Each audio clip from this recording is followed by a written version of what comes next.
श्री कृष्ण गोविंद हरे मुरारे, हे नाथ नारायण वासुदेव।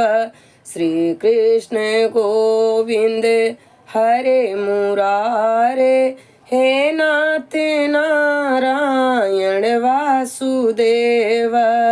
राधे राधे दोस्तों, सरिता ज्ञान गंगा में आप सभी का स्वागत है। आइए हम भगवान श्री कृष्ण के चरणों में प्रणाम करते हुए पुरुषोत्तम मास महात्म्य की कथा को श्रवण करें। 19वां अध्याय। सूत जी बोले, श्री नारद जी को यह कथा सुनाते हुए श्री नारायण जी ने आगे जो कुछ कहा, अब आप उसे ध्यान पूर्वक सुनिए। जब ब्राह्मण सुदेव ने अपने संशय को मिटाने की भगवान से प्रार्थना की, तब भक्तवत्सल भगवान श्री कृष्ण बोले, हे द्विजश्रेष्ठ, तुमने जैसा तप किया वैसा और कोई नहीं कर सकता, किंतु तुम यह नहीं जानते कि मैं सबसे अधिक प्रसन्न किन किन बातों से होता हूँ। यह मेरा परम प्रिय पुरुषोत्तम मास है। तुम दोनों ने शोक में डूबे रहने पर भी इसका सेवन किया। हे तपोनिधे, इस मास के एक दिन का भी जो धर्म पूर्वक सेवन करते हैं, उसके अनेकों पाप भस्म हो जाते हैं। तुम तो 1 महीने भर निराहार रहे हो। निरंतर वर्षा के जल में भीगते रहने के कारण 3 कालों में स्नान किया है, और वह भी आकाश के पवित्र जल से। महीने भर उपवास किया। शोक में होने के कारण चेतना नष्ट होने से पुरुषोत्तम मास को जान भी नहीं सके, तथा बिना जाने ही उसका नियम पालन करते रहे। तुम्हारे इस साधन का प्रमाण कौन जान सकता है?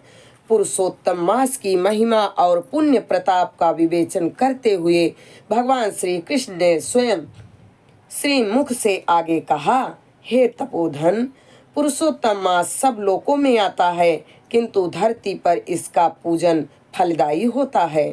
हे वत्स, धन्य हो जो तुम इस मास में कठोर तप किया। मनुष्य जन्म पाकर भी जो पुरुषोत्तम मास का सेवन नहीं करते हैं, वे आजीवन दरिद्री रहते हैं। इसलिए मेरे प्रिय इस मास का प्रयत्न पूर्वक सेवन अवश्य करना चाहिए।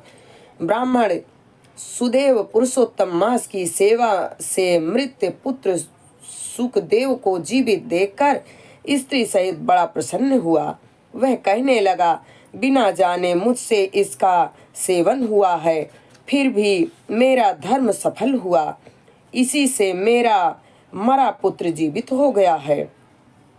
इस तरह का दूसरा कोई मास नहीं है, और न पहले देखा था और न सुना था। इस प्रकार आश्चर्य करके आगे भी वे पति पत्नी दोनों ही पुरुषोत्तम मास में स्नान, व्रत और पूजा आदि करने लगे। पुत्र प्राप्त कर ब्राह्मण स्त्री सहित आनंद से रहने लगा। पुत्र भी माता पिता को सत्कार द्वारा प्रसन्न करने लगा। सब दुखों के नाशक पुरुषोत्तम मास के नियमानुसार अपनी स्त्री के साथ जप हवन आदि करते हुए ब्राह्मण स्त्री सहित अनेकों सुखों को भोग कर 1000 वर्ष के बाद परम लोक को गया। कथा का समापन करते हुए महर्षि वाल्मीकि आगे कहा, हे राजन, ब्रह्मलोक में हजारों वर्षों तक पत्नी सहित सभी सुख भोग कर तुम इस जन्म में राजा दृढ़धनुआ हुए हो। पुरुषोत्तम मास की सेवा करने से ही तुम्हें यह सब वैभव और रिद्धियां प्राप्त हुई हैं। राजन, तुम्हारी रानी वही पतिव्रता गौतमी है। हे राजन, तुमने जो चरित्र पूछा वह हमने सुना दिया है। हे भूपाल, पूर्व जन्म में तुम्हारे पुत्र जिन्हें श्री हरि ने जीवित किया, वे सुखदेव नाम से प्रसिद्ध हुए और 12,000 वर्ष पृथ्वी पर सुख भोग कर वैकुंठ को गए।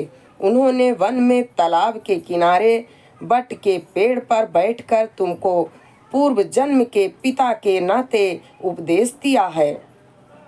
तुम उनके पूर्व जन्म में पिता थे, अतः वे मानते थे कि तुम उनके हित चिंतक प्रत्यक्ष देवता हो। ऐसा विचार करके ही तोते के रूप में उन्होंने तुम्हें उपदेश दिया था। हे महाराज, अब मैं पाप नाशनी सरयू पर जाऊंगा। श्री नारायण बोले। इस तरह परम यशस्वी महाराज दृढ़धनुआ के पूर्व जन्म का हाल कहकर जब महर्षि वाल्मीकि चलने लगे, तब राजा ने उनसे आगे की कथा सुनने का निवेदन किया।